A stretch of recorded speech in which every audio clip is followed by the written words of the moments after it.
It's the last day of May, and on the heels of spending exactly 24 hours remembering, hopefully, the tremendous sacrifice that men and women throughout our nation's history have made for our freedoms, i.e. their humility, their courage, and boldness. Well, on the heels of that, our country is going to turn its attention to the worst kind of celebration possible. The celebration of one's genitals. Pride Month is coming. And today we talk about how it's coming not just for our society, but for your children. And my daughter is back for the segment called The Conversation to inform parents on what you need to know on how to protect your children from online predators in today's crazy internet is everything generation. It's May 31st, and this may be the most important night of the week for you and your family. It's The Deep End on Tim Hatch Live.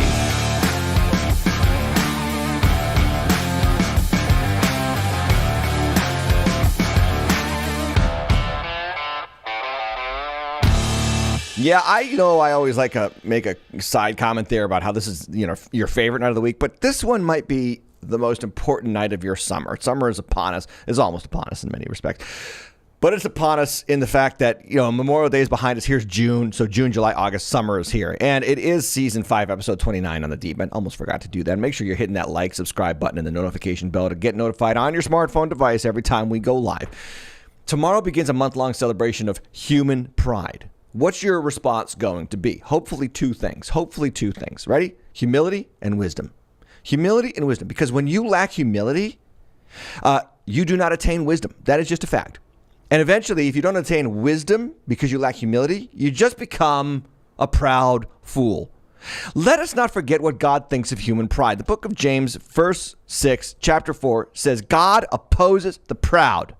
God opposes the proud. We should just say that every day this month.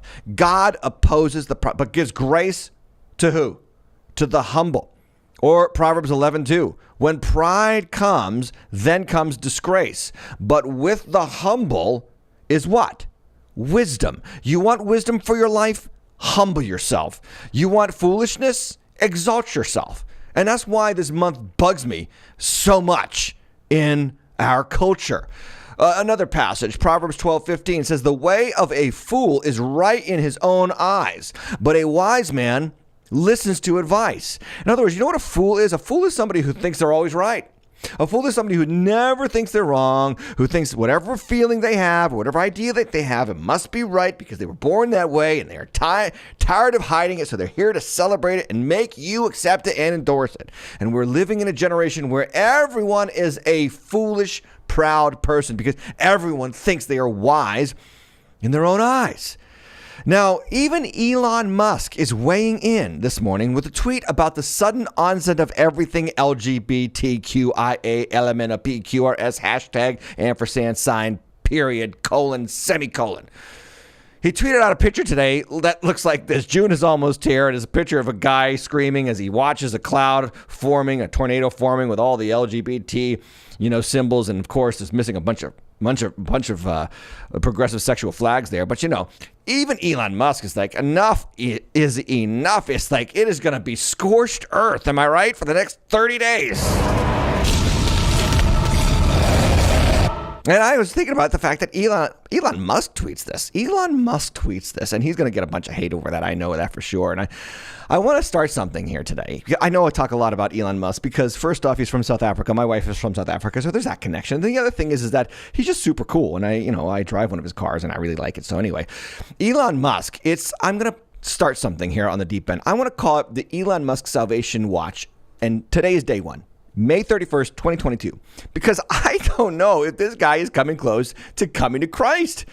He sat down with the creators of the Babylon Bee a couple of months ago. They talked to him about Jesus. He's like, yeah, I like Jesus. He's a pretty cool guy. I mean, he didn't surrender his life to Jesus that day or anything like that. But, man, he keeps coming closer and closer to, common sense, which leads to truth, which leads to Christ. Like, the further that you search for truth, the closer you come to Christ. Just look at Jordan Peterson as an example of how a man who is in the quest for truth has suddenly come to love the truth that is in Christ Jesus and is now on Joe Rogan Experience talking about how Jesus' crucifixion is the ultimate sign of what we're made to look at and love. I mean, it's just amazing to see his transformation. Could Elon Musk be next? Here's why.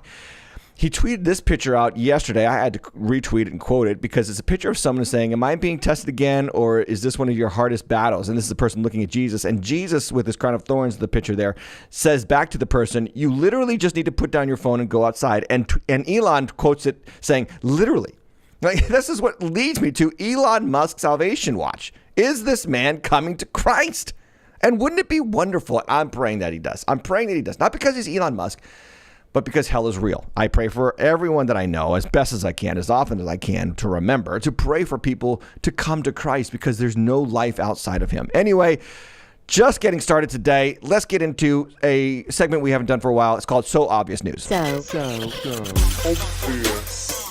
obvious news. It's obvious. So imagine having to have the Mayo Clinic do a study to determine if a biological male who pretends to be a woman to compete against biological women in swimming has an unfair advantage. Imagine needing the Mayo Clinic to do a study to determine that for you. Well, evidently, some people are so open-minded their brains fell out, and they needed the Mayo Clinic to confirm this through scientific discovery. Yes, Leah Thomas, the man pretending to be a woman in the NCAA swimming competition, does indeed have an unfair advantage. Michael Joyner of Mayo Clinic doctor and prominent physiologist Ross Tucker have both confirmed from a scientific standpoint. These people they don't have kids. From a scientific standpoint, that a biological male swimmer, Leah Thomas, absolutely does have a biological edge over teammates and competitors. And both experts have confirmed that testosterone, not his feelings, is a deciding factor in Thomas's advantage, and that no amount of hormone therapy can properly mitigate that to any relevant extent. Now for the proud fool part, right? The culture of proud fools. The next part of the article, read this with me. Thomas commented on the issue as well, expressing wishes to just be able to be allowed to swim. Quote, I am a woman, just like anybody else on the team. Are you serious? Like, no, you're not. You're not a woman just like everyone else on the team. And he goes on, I've always used myself as a swimmer. It's what I've done for so long. However, the next paragraph, many other people detract from his opinion. His teammates have gone on record more than once saying not only do they consider the situation to be unfair and unjust, but that many of his teammates feel the same way, but are afraid to speak out on the issue. And more on that in a moment. At one point, teammates even complained because Thomas would blatantly disrobe in front of them, at times visibly sexually aroused. Like, if you're a parent of one of these girl swimmers, how are you not tearing that child out of that school and running for your life? Seriously. I mean, even tennis legend and lesbian Martina Navratilova, when interviewed, said, I played against taller women, I played against stronger women, and I beat them all. But if I faced the male equivalent of Leah Thomas in tennis, that's biology, I would have no shot, and I would have been livid. I mean, things are getting cray-cray when myself and Martina Navratilova agree about something. But this just speaks to the larger problem of proud fools in our culture, which Scripture talked about 2,000 years ago, so relevant today. Romans 1:22, claiming to be wise, they became fools, and God handed them over to their foolish hearts. And so, my friends, tomorrow it begins. Scorched earth, Skynet going live. Here it comes. Everywhere is going to be pride, gay, bi, trans, asexual, pansexual, polysexual, mesexual. I mean, everything. Just a celebration at the Temple of the Genitals for 30 straight days. Here comes the pride. A couple of examples for you. Instead of teaching math and reading, kids in New York City schools will now learn how to apply drag makeup. Proud fools. Or consider this from a bar in Dallas, Texas, putting on a drag show for children. A bar is putting on a drag show for children, including the opportunity for some kids to perform with the drag queens on stage. Or how about in Arizona, where the school counselor's name is Isabella Brazil Vinick, and she advertised arranging a drag show for students, but then just a few weeks later was accused of having sex with a 15-year-old student. Amazing how often those two things go together. And then in Indiana, a pride event with a drag queen performance is being advertised for, quote, all ages. And they are encouraging kids to bring cash so that the kids can tip the drag queens. This is getting crazier and crazier. A public school in Ankeny, Iowa, I believe. Yeah, they had a drag queen performance during a talent show. The school later claimed they didn't know this was happening, and they are investigating the matter. Evidently, the teacher in charge was placed on leave, but no one can confirm that it's actually happened. And then New York City. Gee, I wonder why they're hemorrhaging population. New York City, elementary, middle school, and high schools across the city have teamed up with the Drag Story Hour NYC organization to bring drag queens to schools to read to kids. And not just New York City, but even North Carolina. And North Carolina preschool uses LGBT flashcards depicting a pregnant man to teach kids colors. This is insane. And this wasn't even during Pride Month. This is during May. The principal confiscated the cards. Thankfully, he's investigating the matter, and he's quite concerned that it actually happened. But consider that they're teaching people about the color white by using a white, male, quote-unquote, pregnant man. Scorched earth, everybody. Proud fools. From thedailymail.com. This is from the Bronx in New York City. A child care worker is arrested for making porn with children he was supposed to be looking after at the daycare center. Police suspect he'd been dealing in child abuse since 2011, and he worked there for 10 years. Now, I know what some people are going to say, some of the haters, some of the opponents of this content. Some say, don't dare equate those vile pedophiles with the LGBT movement. They have no relationship to each other whatsoever. Oh, yes, they do. Remember a while back when I reported on Dr. Alan Walker, an Old Dominion University professor who was caught defending pedophiles as simply, quote unquote, minor attracted persons? Remember that? And the New York Post did a story called it said, professor placed on leave after saying sexual attraction to kids is not always immoral. Like, imagine being able to get away with that. Imagine being able to get away with that. Well, he wasn't. He was subsequently fired, but then he was recently hired by none other than the Johns Hopkins Moore Center for the Prevention of Child Sexual Abuse. What? The guy literally wrote the book on defending pedophiles. The title of the book is A Long Dark Shadow, Minor Attracted People and Their Pursuit of Dignity. I don't think that the words minor attracted people or pedophiles and dignity should be in the same sentence. But call me old-fashioned. Call me a bigot.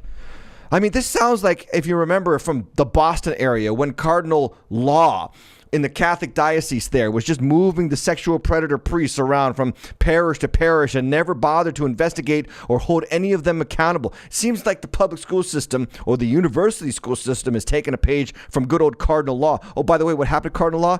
The Pope moved him to the Vatican and he died in peace, was never held accountable for his abuse, his blatant disregard for the welfare of children. Then in Milton, Wisconsin, students were treated to a drag queen performance by a drag teacher during school hours. Remember when they used to teach kids civics and math? On and on and on it goes. My friends, get your kids out of public schools. Get your kids out of public schools as soon as you possibly can. Because here is a sad statistic. Even if people see something, they will not say something. They're too afraid. They're scared. They're worried. What are people going to think if I actually, I don't know, have the boldness to confront this nonsense? This is from ChristianHeadlines.com. A recent poll found 90% of Americans oppose sex change surgeries for minors, but many are too afraid to speak up. So I want you to just think about this article headline for a second.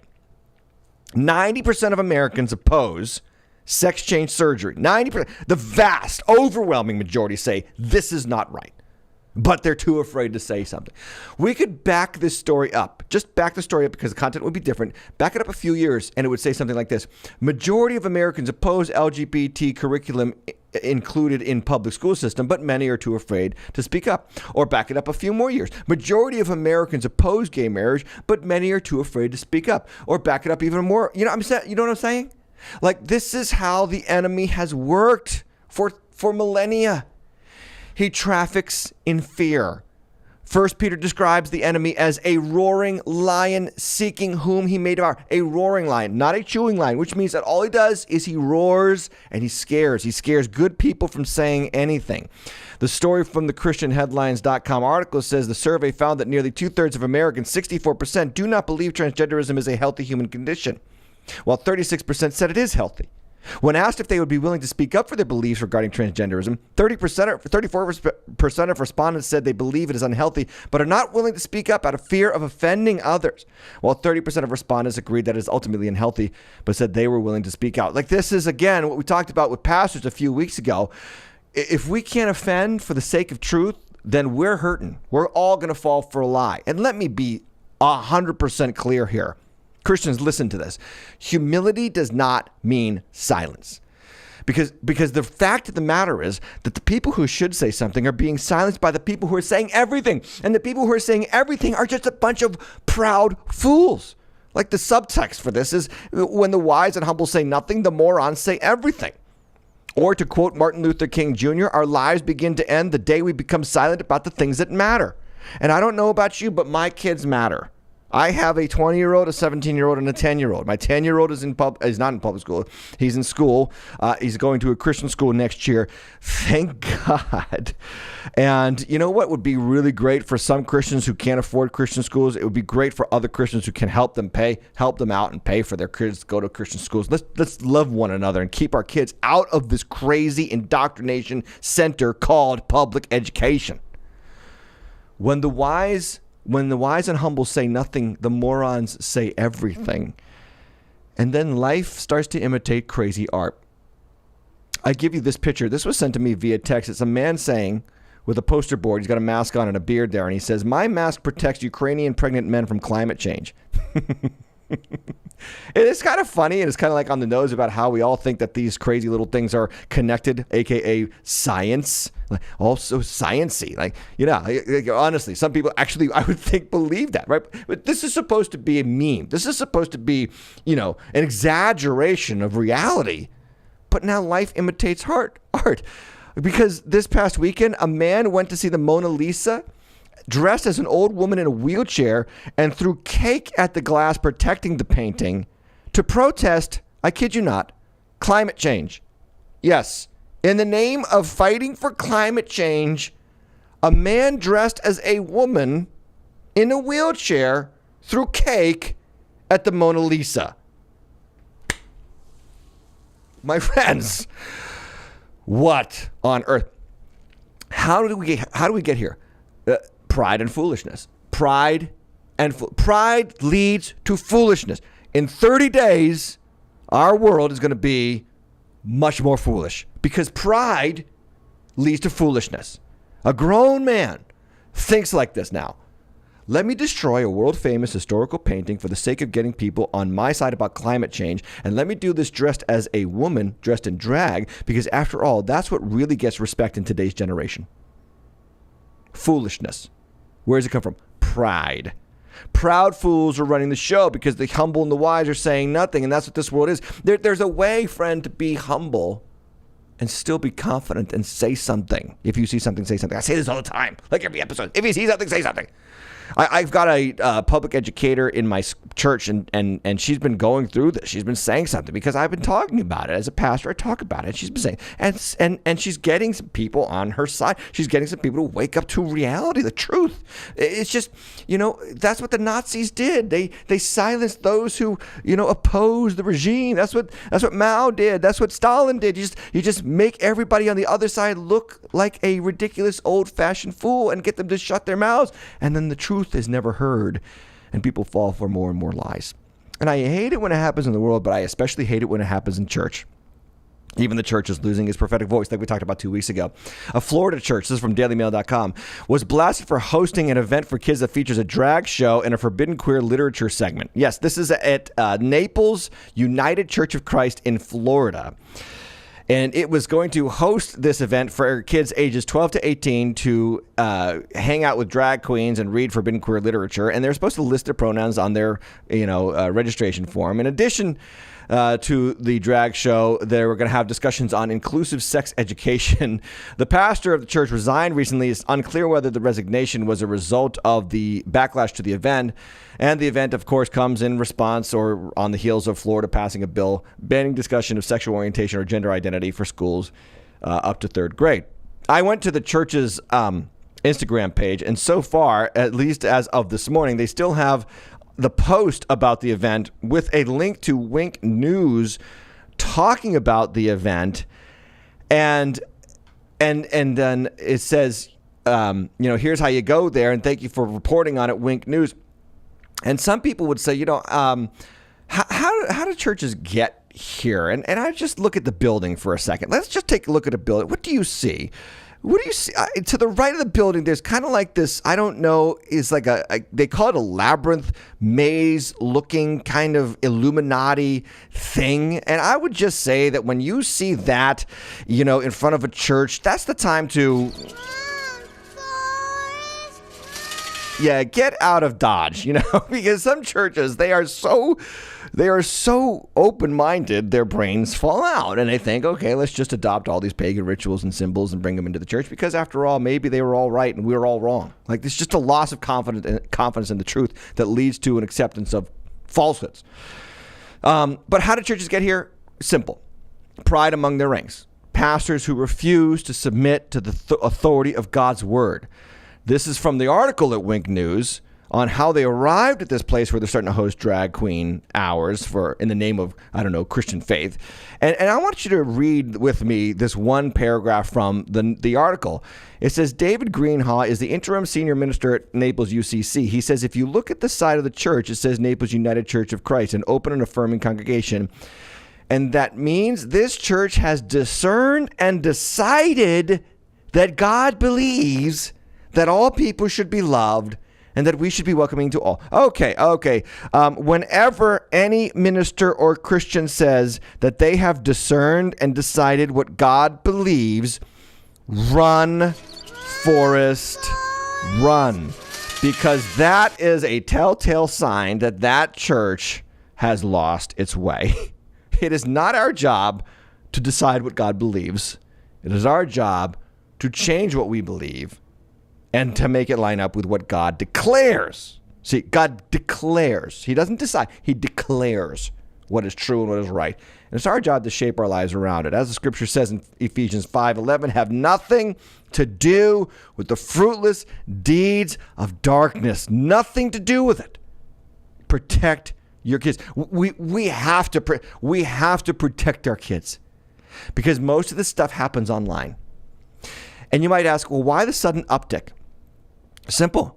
Because for 2 years, well, a little bit under 2 years, kids were locked down, sent home, put into their rooms in isolation because of COVID lockdowns. They got bored. They got interested in the internet more so than they even were before. And then they got indoctrinated by the lowest common denominator of moral ethics online. And today we're living with the result. And it's so dangerous.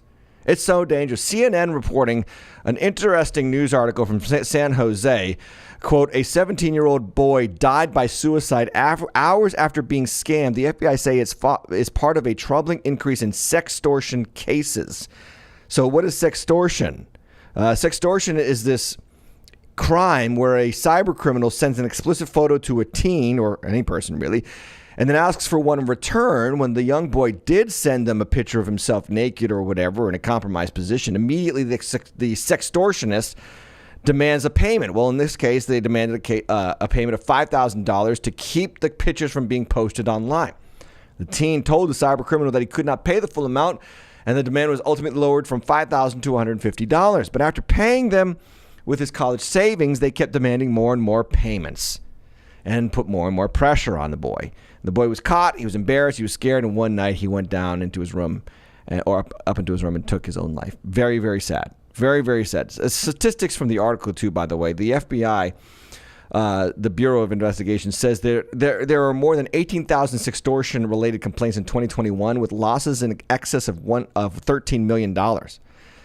And they're mostly from the continent of Africa and Southeast Asia. That's what you got to watch out for. Your kids are going to be susceptible to so many different kinds of predators from across the world because of the iPhone generation, the internet generation, the everything is online generation. Parents, be warned. Medical experts say from the article that there is a key reason why young males especially are vulnerable to sextortion-related scams. Here's why. Teen brains are still developing, said Dr. Scott Hadland, Chief of Adolescent Medicine at Mass General in Boston. So when something catastrophic happens, like a personal picture is released to people online, it's hard for them to look past that moment and understand that the big scheme of things, they'll be able to get through this. It's so true. And a couple of months ago, about a year ago, I recommended a book. I hope you got it. I think every parent of a daughter needs to get this book. It's called Irreversible Damage by Abigail Schreier. The tagline is The Transgender Craze Seducing Our Daughters. And she unpacks how online engagement isolates girls who are far more social than boys. And when girls are isolated, they not only go down the wrong path, but then they don't have the social skills to equip them on how to handle it. And then she writes in the book, and I want to quote this from page 108. She says, teenagers take more risks than any other age group. And you think about that, that's true. They may even be neurologically inclined toward risk, especially where peer approval is on the line. It isn't just that teenagers do dumb things, it's that when faced with their peers, they almost can't help themselves. The prefrontal cortex, believed to hold the seat of self-regulation, typically does not complete development until age 25. Age 25. And I knew that a long time ago, like the brain was not fully developed until age 25. This is why when even your 18 to 20-year-old says, I think I'm in the wrong gender, you have to say, no, you're not, because your brain's not fully developed yet. You're just going through a phase. You're going through a stage. Like, settle down. Don't fall for all this stuff. And I get it. Not all kids are huge risk takers, but all kids do minimize the risks of their own decisions, regardless of what they do. And this is why the Lord put us parents as guardians of the gate. We are guardians of our gate. And parents, you got to take this seriously, because the devil's coming for your children through suggestive and subtle means. The devil does not come out with a horn and tail, dressed in red, with a red robe and a pitchfork. No, he comes at you subtly with convincing arguments. That's how people fall for this stuff. And we've got to be aware of it. I found this report, a recent report from the FBI estimates that 500,000 online predators are going after your kids every day. This also from the National Center on Sexual Exploitation, quote, a look into OnlyFans, child sexual abuse material and trafficking. This article says OnlyFans markets itself as a social media platform where influencers can sell their content to a subscriber base. However, it's no secret that the overwhelming majority of the content is pornography. OnlyFans has become the latest iteration of the commercial sex industry, and its popularity is rapidly escalating. What is perhaps most concerning is that OnlyFans is even growing in popularity amongst children. Recent news stories have highlighted cases of minors creating and selling sexually explicit content of themselves on OnlyFans. The child sexual abuse material, CSAM, found on OnlyFans also includes instances where children are exploited by traffickers. Thus far, OnlyFans' age verification systems has failed to detect and prevent these cases of CSAM. What's more, their marketing strategies and attempts to normalize the commercial sex industry are contributing to the allure children feel towards webcamming through OnlyFans. So this is going to get worse and worse. And then the BBC article that I'm going to read in just a moment talks about this thorough investigation into the issue of minors creating this stuff. One 13-year-old said, I know it's not appropriate for kids my age to be doing this, but it's an easy way to make money. Some of the girls have thousands of followers on Instagram, and they must be raking it in. I want to be just like them, end quote. Another 16-year-old bragged to her school career advisor about the money she was making through OnlyFans, asking why should she listen to any career advice from her? And you say, well, what article in this BBC did this come from? It came from this one, the children selling explicit videos on OnlyFans. And then they also link the reality of this problem to the missing children issue.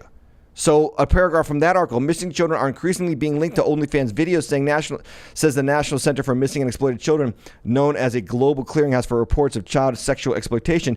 In 2019, there were around a dozen children known to be missing from being linked with OnlyFans content, says Vice President Stasha Sheehan. Last year, the number of those cases nearly tripled.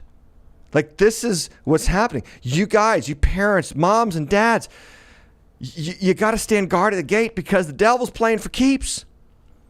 Get them out of public school. Get them out of public university, unless they're going to go into an engineering degree or a medical degree. Well, even a medical degree, you got to be careful about public education or universities.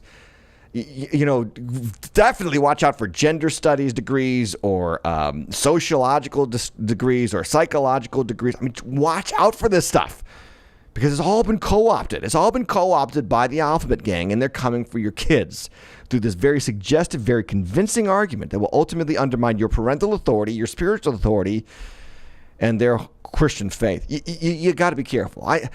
Your kids are under attack. I want you to take this seriously.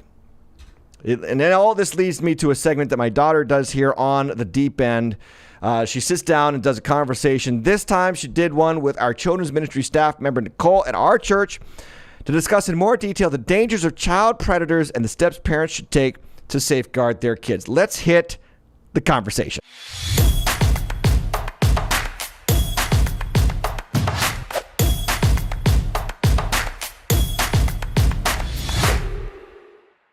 Hello, everybody. My name is Olivia, and I'm here with Nicole. We are here to talk about the dangers of big tech. I'm so honored to be here with Nicole. So Nicole's been with our church for so long. She actually was one of my youth leaders back in the day, back in like when I was in middle school. So she has seen everything. So we're really just going to be talking about big tech and social media and all of that having to do with kids. So the first question I want to ask you, Nicole, since you have been serving in the children's ministry for so many years, you obviously see over the years how social media has taken an impact on kids. So what are your takeaways from that? How have you seen the social skills of these kids developing over the years? So I think there's been a lot of like positives and a lot of negatives. So to start on a high note, the positives definitely, I think kids are able to learn more faster. They are more aware of things that are going on all around the world. Whether it is for people who need help, people who are in need, they're like already aware, they're already kind of empathetic towards issues that are going on. They're really big, like an activist generation, I think is really brought on by just being aware of things that are happening, not just in their community, So that's definitely a big positive. I think another big positive is they're really good at connecting with each other and letting their friendships and relationships go beyond their school walls. And I've seen a lot of that in the growth and just like the quick relational development has happened over the years. So I think that's a big positive. Some of the negatives just happen to be that like sometimes the social skills to connect with people outside of places where they've chosen to connect with people. So like, you have your specific group of friends, but outside of that specific group of friends that you choose to talk to, they kind of are a lot more resistant to making those connections with new people. It's almost like it fills with anxiety and there's like a lot more nervousness to like connect with someone who I didn't choose to be in a connection space with. And I think also on top of that, like anxiety and depression are kind of at an all-time high. And I think a lot of that comes from not being able to disconnect like we used to back when I was a kid. Like you come home from school and your socialization not is like done, but like you're not in it all day, 24/7. Like I didn't know what drama was happening at 7:00 at night because I was at home and watching TV with my family. You know what I mean? Yeah. And even when I was a kid, the drama that we would like talk about the next day was like what happened in a TV show the night before, And the only way that I would connect with my friends was actually through email. My mom set up a little email for me. My friend and I would email back and forth. That was pretty much it. So it's just really crazy. I see my brother, like he's able to just FaceTime his friends any time of day. I think it was especially useful during the pandemic for sure. Oh yeah, definitely. Because, kids still need to socialize. But, like how you mentioned, they don't have any time to really decompress from that. It's not healthy to be constantly in connection. So I agree. I really do think there are pros and cons to it too. And that's why we're going to talk about the things to be aware of and stuff too. So there's a healthy balance. So where do you think we should draw the line then when it comes to social media for youth? So unfortunately, I feel like it's not a one size fits all issue. I wish it was to make life so much easier. When I think about like family planning for myself, I'm like, okay, like what am I going to do about this? But I think it really comes down to knowing your child and knowing what they can handle, what they're capable of. So some children are really good at just disconnecting at the end of the day. They have their phones, but they get home from school, they'll chat with some friends and they're disconnected. They're like, I'm good. I'm going to hang out with my family. Some kids are addicted to it and just cannot break away. Some kids are just so into the drama, they need to be included at all times. It kind of takes over their lives. I think it really comes into knowing your child and understanding when they're showing signs of being able to manage something healthily and showing signs of like it's getting a little unhealthy. Maybe I should step in as a parent. I wish I could say like the age is 16 and this is it. This is what we know, but there's some 16-year-olds who absolutely cannot handle it. And there's some 12-year-olds who are excellent at it. And also I just think it's also that like how many activities are they doing outside of their phone and stuff like that? Are they signed up for sports? Are they in drama club? Like for me, I was always at church. Like I always had that extracurricular because I was 12 years old when I was on Instagram and that's when it was just starting. So no one had any idea how it would blow up. But my parents were just like, oh yeah, go ahead. Like we have social media as long as we can follow you, like that's fine. But it's just progressed so much. There's all these secret ways that kids can like find different loopholes and stuff. So I feel like it's just a matter of like, how connect are you to your own children, and like, how are you really getting to know them? Because the more that you really show that, you're interested in their life, the less they feel like they'll have to try to hide from you and stuff like Yeah. that, in building that trust.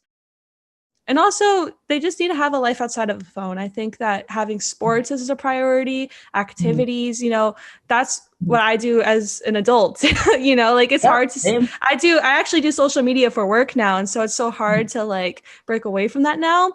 So Mhm. I have to like make sure I have my hobbies and stuff like that still, because just being so focused on the social world is just too much. I like how you were talking about not being able to decompress and also having those activities outside. Yeah. Like that's so important, because I think like even me, like this past week was so like busy, and I found that I was on my phone like not very often. Like I couldn't respond to people. It was totally fine. But I was like, wow, like being away from my phone is just healthy. Being able to be in real life all the time is healthy. And also like how connected are you with your children to be able to like kind of know what they're doing, and like how your parents were like, yeah, you can have Instagram, but as long as we can follow you. I think that's like very important, because like there's a lot of things out there, and the world isn't there to protect your children. You are there to protect your children. You know what I mean?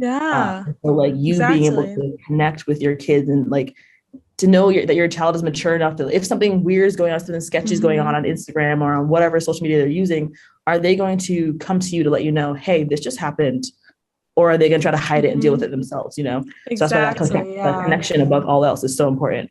Yeah. And one thing that my parents prioritize, and I feel like this is why I never really felt the need to have to do a lot of scary things online, is because they prioritize family dinner, and the statistics really do show, I don't have the mommy, I wish I did, but families that eat together, they definitely have a stronger relationship with their children. It's a lot more trusting, and it really decreases the levels of anxiety, depression, because you're making a family connection every night. And my parents made it a priority, family dinner. Everyone sits at the table, no devices. We are talking, and sometimes we would be, having conversations. Sometimes we'll be arguing about something, but it's healthy though. You're making those connections with your family at the home every single day. And I think that's so important. Actually, this goes into my next question. How much parent involvement do you think is necessary when it comes to social media and devices? I want to say a lot.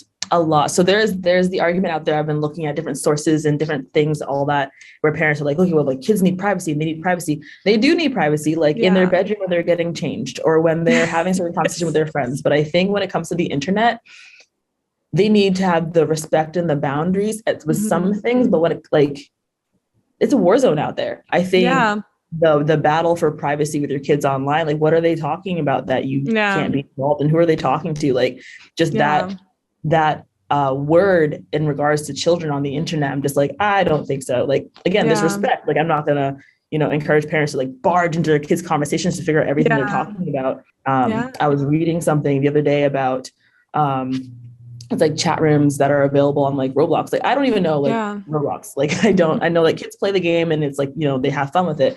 But I didn't even know there was like a chat option on Roblox where kids can really just talk to whoever.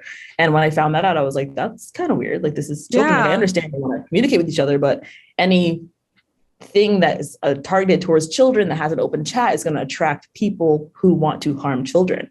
And the amount of parents who were also in the comments who were like, I didn't know that was an option for Roblox. And I was like, wow, like they're so unaware. I was unaware. And I think that's like why parents need to be so involved. And like my thing is like, if your kid has TikTok, you have TikTok. If your kid has Instagram, you have Instagram. You should know what is on there before your kid even goes on there, so that you can censor it or decide like, okay, like this is not a space you need to be in.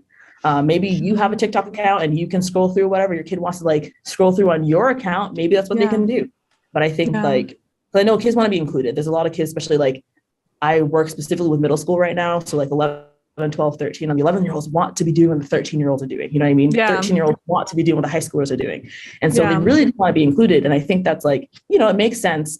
But you can include them in a way that's safe. Like I know some parents who don't let their kids have TikTok, but they can go on YouTube and watch the TikTok dances so that they are still like in the loop with their friends, Definitely being as involved as possible when it comes to your kid and the internet is like, it's crucial.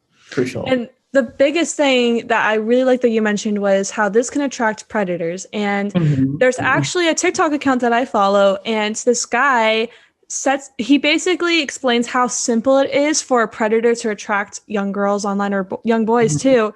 They can easily make a fake account. They can easily research about this kid and find all the right questions and just pretend to be someone their age. And this guy pretends to be, he actually does the same thing as the predator, but this is how he catches them. He pretends to be a young girl. And he attracts the predator so that they think they're talking to a young girl. And he kind of shows all the messages that happen, what the guys say. And then he's like, oh, let's meet at like Walmart. And so he publicly humiliates them in Walmart. And basically he says, this guy's here to meet a 13-year-old girl, which amazing. Because yes, we should be humiliating these people. It's very disgusting how they're, you know, attracting these young girls.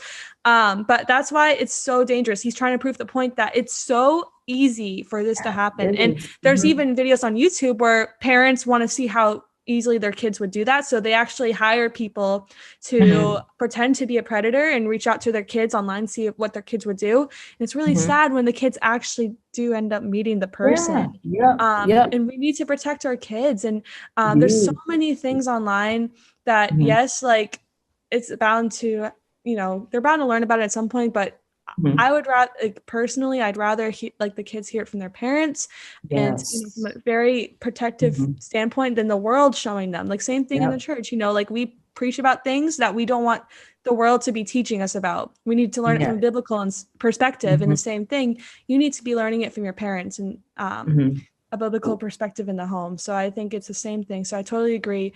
There's no such thing as privacy when you're a minor.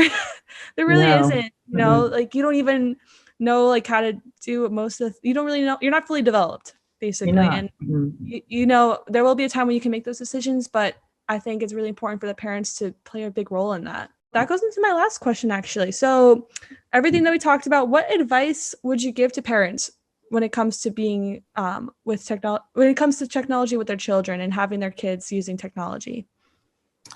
My biggest advice is to be aware. Technology is going to be changing consistently. It always is. It's always changing. With every new technology that comes out, there's a new way to trap kids. Right now, like my husband and I, we are very big into VR. Like we love it. It is cool. We have the Oculus Quest 2, and we love to be on that like all the time. And it's fun. But even as an adult, I can see the way that this could be very dangerous for children. I follow this account on Instagram that talks about just protecting our children. And they were talking about VR chat rooms. Is an app called VR Chat. I was in it for maybe 35 seconds and I was like, what is this? It's, you know, targeted towards children. Children have fun. It's kind of like just nonsense platform. But within a nonsense platform for children, there's, like, no surprise, also spaces where predators are lurking and they're searching and they're trying to find your kids.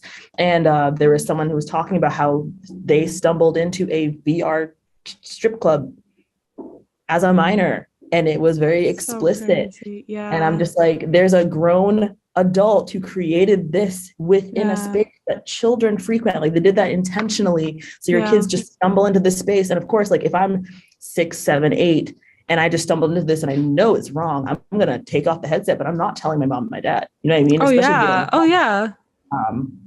And kids are exposed to things constantly. I actually did a series with the middle school ministry about it was the sex talk.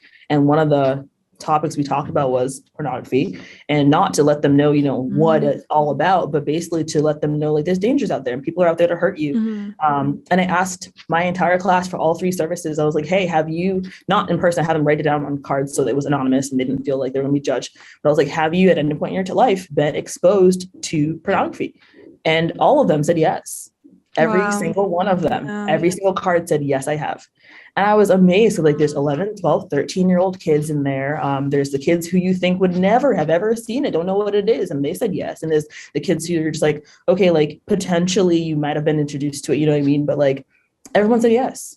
There was an article that I was reading on Instagram the other day, actually, maybe a little while ago, where a parent was discovered that her kid wasn't even not even as far as that, but someone was introducing her to really depressive conversation and self-harm. And so her daughter slowly started to get more and more depressed and withdrawn. And she was like, what is going on with my kid? And realized that there was a child online who was like, if you don't talk to me today, I'm going to kill myself. It'll be your fault. And this child was so burdened by this person. But like, you know, like we think about predators in one sense, but not the other sense, where like this child just felt like I had to make sure I play with this kid online because he's going to hurt himself because of me. And the mom had to just explain, like, this is not your burden to carry. So there's a lot out there to really like corrupt our kids, and it's our job to protect them. Like as leaders, as parents, you guys are the first line to just make sure that your kids are safe and make it to adulthood without being traumatized unnecessarily. I mean, life happens, life does happen, but we can prevent it as much as we can for now, you know? So I totally agree. So thank you so much for giving us that perspective, because it's so important. You know, parents are always saying like, oh, well, like, I don't know how, I'm not tech savvy. I don't know how to, well, you need to learn at some point. Tech savvy. Learn. Yeah, exactly. Right. It's either learn or lose your child to something so dangerous. So that choice is up to you. I would just take the route to just watch a quick YouTube video on how to use Instagram. You know, it's worth it. You won't regret it. But thank you so much, Nicole, for coming today. Thank you so much for giving us this perspective. And thank you guys for listening. This was really great. And I hope this really informed you about the dangers of technology for children. It's always the ending where it's like so awkward. I was like, what do I do? Bye, guys. All right. Thank you so much, Olivia and Nicole, for your time and for the valuable conversation. Now, I want to give you some tactical suggestions. I had my assistant look these up, and I want to offer them to you. Some tactical solutions, some apps, some solutions to figuring out how to protect your kids. So there's the M-Spy app. This was highly recommended by my assistant. It scans text messages, emails, messaging apps, looks for harmful messages, inappropriate content. It refreshes every 5 minutes. You're up to date on what your child is doing online. Also has a built-in GPS, allows you to track their movement. So if you know if they're in the mall like they said they would be. It also allows you to see the pics they share and receive as well. That's just one example. There's also Custodio, which begins with a Q. Another way in which you can keep tabs on your children's web and search engine use. And then there is Net Nanny, another solution. You know, look it up, check your own stuff out, read the reviews, and figure out what you think you should do to protect your children online, because this is a different world. It's a crazy world. And that is all that I have for tactical suggestions. Now let me give you a spiritual direction. Let me close out this episode by moving on from James 4:6, right? God opposes the proud, but gives grace to the humble. Very next verse, it says, submit yourselves therefore to God. Resist the devil and he will flee from you. Draw near to God and he will draw near to you. Cleanse your hands, you sinners. Purify your hearts, you double-minded. Be wretched and mourn and weep. Let your laughter be turned to mourning and your joy to gloom. Humble yourselves before the Lord and he will exalt you. And I think about this, May 31st, tomorrow we're going to wake up and everybody that, you know, we know, or some people that we know, family members are going to have the overlay of the gay flag, or your company is going to have some kind of indoctrination thing that you're supposed to sit through, or there's going to be, I don't know, a moment of silence for Harvey Milk at your high school. I don't know. There's going to be just a bunch of stuff coming at you. What do we do as Christians? We do not follow the mantras of this age. We submit ourselves to God. We submit ourselves to God, and we resist the devil, and then he flees. And then I love verse 8, if you draw near, he'll draw near to you. Like some of you, I'm not close to God. Well, draw near to him. How? Prayer, meditation on the word, time in the scriptures with God's people through a Sunday morning worship experience, a small group experience, serving with your hands, serve the others, to serve the less fortunate, with a church, a local assembly. And then repent, turn away from sin, let God cleanse you. And get serious about these attacks, because they're coming for your kids. And I care enough to share this with you so that you and your family will be healthy and safe. And then ultimately, verse 10, humble yourselves before God and he will exalt you. In a world where everyone is trying to exalt themselves, God's people humble themselves so that in due season, the Lord will exalt us as he sees fit. That's the episode, everybody. I'm so glad you were here. If you can support the channel, that would be very much appreciated so we can continue with our advertising and paying our bills. Cash at me, hashtag Tim Hatch Live. or timashlife.com/support. Consider becoming a regular monthly contributor. I'd really appreciate your financial support, and we're going to continue to build this content no matter what you do, because it's so important and it's such a passion of mine. We're going to keep getting it out. Like the video if you would. If you've liked and appreciated this content, subscribe to the channel and give that beard some love.